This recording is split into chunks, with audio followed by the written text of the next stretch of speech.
En la gran mayoría de las batallas de la humanidad han habido vencedores y perdedores.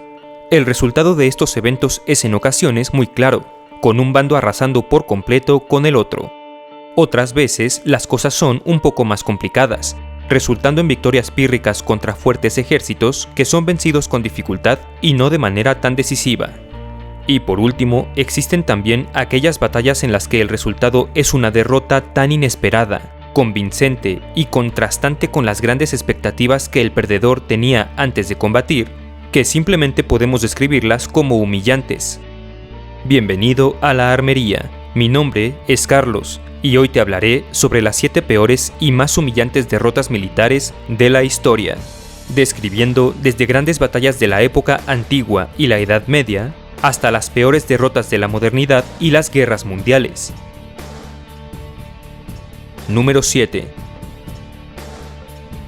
Derrota romana en Canas. Durante la Segunda Guerra Púnica, acaecida entre los años 218 y 201 a.C., el general y estadista cartaginés Aníbal dirigió un enorme ejército en contra de la República Romana, infligiendo una serie de humillantes derrotas sobre esta, pero ninguna de ellas más sorprendente y decisiva que la suscitada el día 2 de agosto del año 216 a.C., en la región de Canas al sureste de la península itálica. Verás, en aquel lugar el ejército romano reunió un contingente aproximado de 87.000 soldados, el más grande de la República hasta ese entonces, para destruir a las fuerzas de Aníbal que consistían en solo 50.000 guerreros. Sin embargo, a pesar de su inferioridad numérica, la brillantez estratégica de Aníbal sería la responsable de dar la victoria a las fuerzas de Cartago, ya que el general africano usaría a su indisciplinado contingente de 16.000 guerreros galos para presionar a los romanos desde el centro, mientras que su bien entrenada infantería africana permanecía en los flancos. De esta manera, cuando los galos inevitablemente comenzaron a retroceder frente al avance romano, la infantería africana permaneció en sus posiciones e inició su ataque desde los flancos, formando así un semicírculo que finalmente rodearía a los romanos y terminaría siendo cerrado desde atrás por la caballería cartaginesa, que para entonces ya había derrotado a su contraparte romana. Completamente rodeado, del ejército romano solo lograrían sobrevivir y escapar 10.000 hombres de la cifra original de 87.000, en una batalla que hoy es considerada como el estándar de oro de la estrategia militar. Número 6. Derrota romana en Carras. Marco Linicio Craso fue un importante general y político romano entre los años 70 y 53 a.C., así como el hombre más rico de la República, utilizando su fortuna para apoyar a políticos como Julio César, por ejemplo. Sin embargo, aquello que Craso no tenía y más deseaba era la gloria militar, un rubro en el que hasta entonces su único mérito había sido destruir la rebelión de esclavos de Espartaco, por lo que en el 53 a.C. decidió invadir al Imperio Parto, una próspera región ubicada en las tierras de los actuales Irán e Irak, asumiendo que la tarea sería sencilla. Así pues, Craso inició su marcha con un contingente de 50.000 soldados romanos, adentrándose en territorio parto y bajo engaño de un jefe local, por una ruta extremadamente árida y calurosa hacia la ciudad de Carras, en donde finalmente se encontraría con un ejército parto de solo 9.000 arqueros y 1.000 jinetes en armadura, una fuerza 5 veces más pequeña que la romana. Desmoralizados, sin embargo, por el rigor de la marcha y el pésimo liderazgo de Craso, los soldados romanos comenzarían la batalla contra un enemigo que sencillamente se limitaba a disparar sus flechas y retirarse cada vez que los romanos avanzaran. Con las bajas de sus hombres aumentando y la moral cayendo cada vez más, el único plan de Craso era esperar a que el enemigo se quedara sin flechas, algo que por supuesto nunca sucedió, por lo que el general finalmente enviaría a su hijo Publio al mando de la caballería para acabar con los arqueros partos, lo que sin embargo también terminaría en la muerte de este. Obligado a retirarse y a abandonar a sus heridos, y bajo amenaza de amotinamiento por parte de su ejército, Craso intentaría negociar con sus enemigos, en una reunión en la que sería asesinado junto a sus generales, después de lo cual solo 10.000 romanos, de la fuerza original de 50.000, lograrían regresar a casa. Número 5. Derrota francesa en Agincourt. La batalla de Agincourt fue un catastrófico evento militar ocurrido durante la Edad Media, específicamente en el año 1415 durante la llamada Guerra de los 100 Años entre Francia e Inglaterra, en el que un ejército francés de aproximadamente 36.000 soldados, incluyendo cientos de caballeros en armadura pesada, sufrirían una humillante derrota a manos de una fuerza inglesa de solo 6.000 hombres, compuesta por 5.000 arqueros y 1.000 caballeros.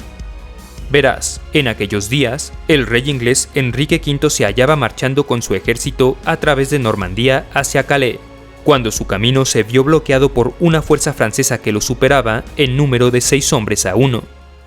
Aprestándose pues para la batalla, el rey de Inglaterra posicionaría a su ejército de manera que sus flancos estuvieran protegidos por el bosque, limitando así las posibilidades francesas a solo atacar por el frente a través de un lodazal de campos recientemente arados. Con sus caballeros desmontados al centro y arqueros ubicados por doquier, Enrique también ordenaría la colocación de cientos de puntiagudas estacas al frente de sus fuerzas, para después sencillamente esperar el embate francés, el cual rápidamente se convertiría en un total desastre de muy pesadamente armados caballeros atorados en el lodo, desprotegidos y lentamente avanzando hacia las posiciones inglesas. De esta manera, a las fuerzas de Enrique no les tomó más que algunos minutos acabar con la primera oleada francesa, después con la segunda y finalmente con la tercera, primero lanzando una interminable lluvia de flechas contra sus enemigos, y luego eliminando a todo sobreviviente con sus caballeros. Una vez terminada la batalla, los ingleses solo contaban con 600 bajas, al tiempo que 10.000 soldados franceses yacían sin vida en el campo de batalla, y otros 2.000 habían sido tomados prisioneros y ejecutados. Número 4. Derrota japonesa en Midway.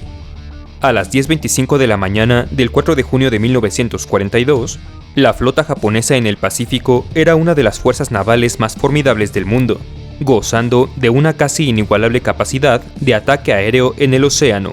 gracias a sus 4 poderosos portaaviones Akagi, Hiryu, Kaga y Soryu, que hasta entonces le habían permitido dictar el ritmo de la Segunda Guerra Mundial en aquella región.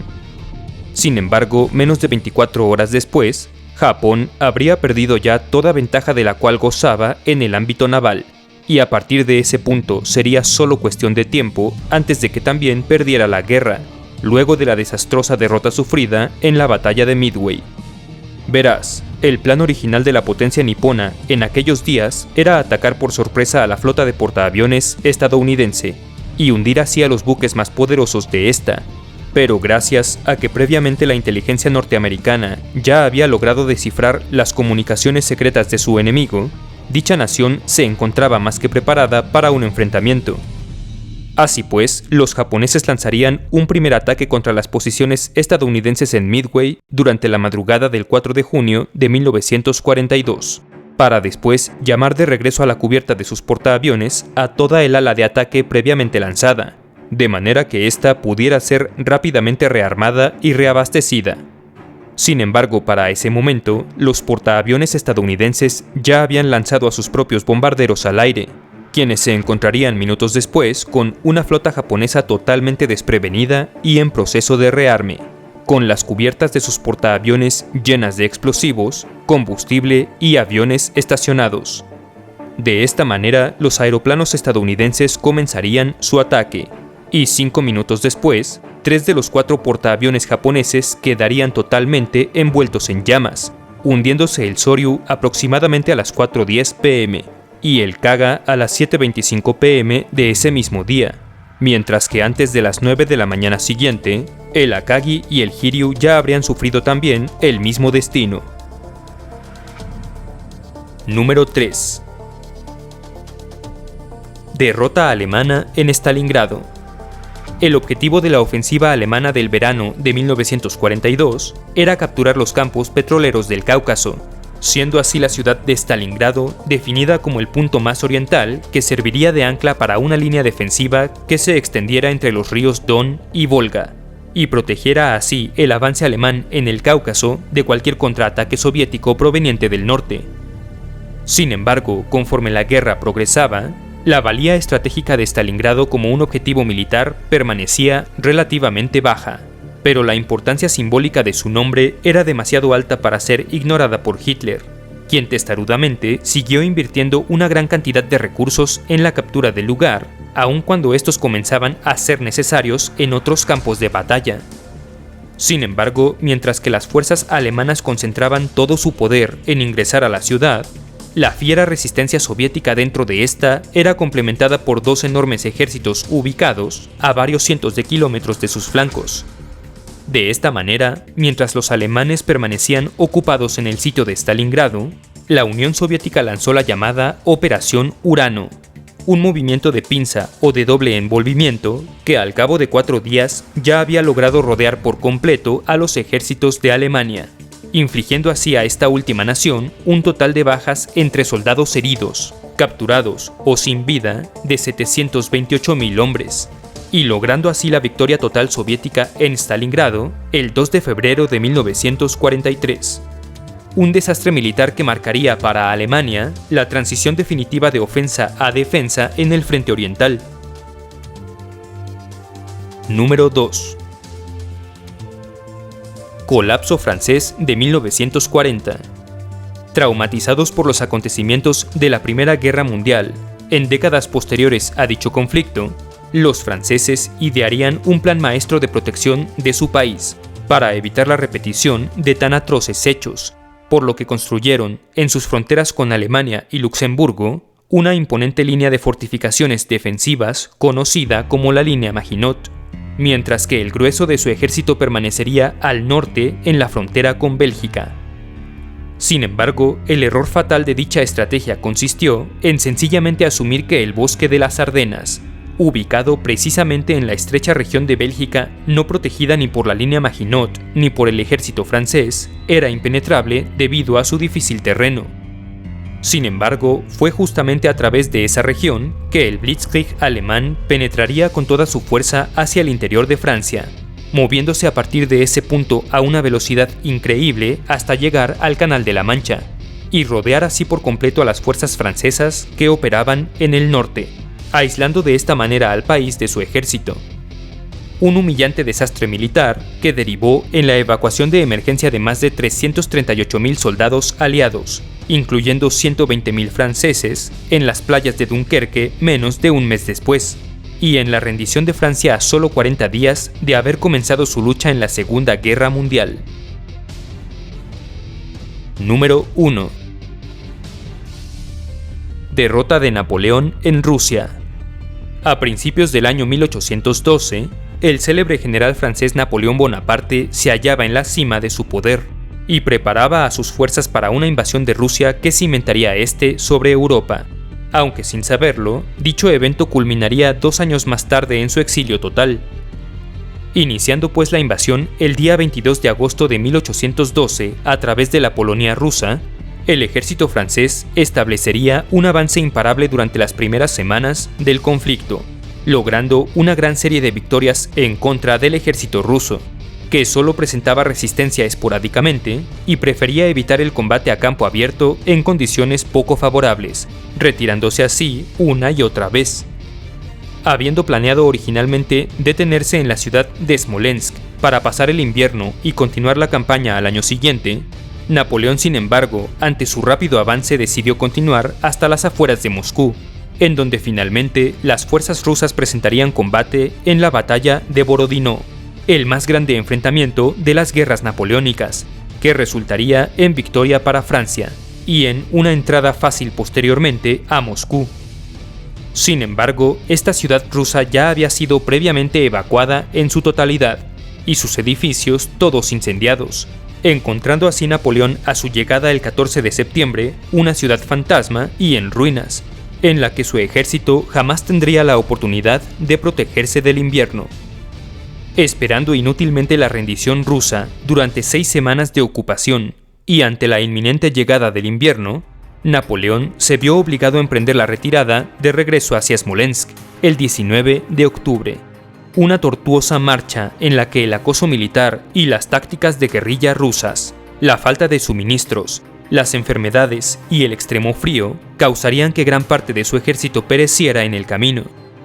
Así, el general francés se había adentrado en Rusia con 685.000 hombres, pero el 18 de diciembre salía de ahí con solo 58.000 soldados todavía bajo su mando. La peor derrota de Napoleón, sobre la cual más tarde comentaría que, de lo sublime a lo ridículo, solo hay un paso.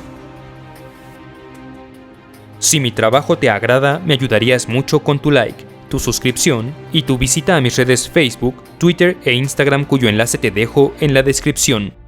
Un saludo especial y todo mi agradecimiento a los generales de la armería: Emilio Anguiano, David Corral, Gustavo Plaza, The Soccer, Shiki Kansama, Pedro J., Samuel Montenegro Chávez, Mauricio Lascano, Joaquín Sánchez, Valillo SNP, Dovahkiin Devil YT, Gerard Herman, Mateo Manuel Didier Burna, Médico Rubén Darío Fonseca B, Víctor Fernández, VIP Training and Protection, Gabriel Godoy, Hugo Centeno, Kelvin Cero, Cardi James y el Rafa 224,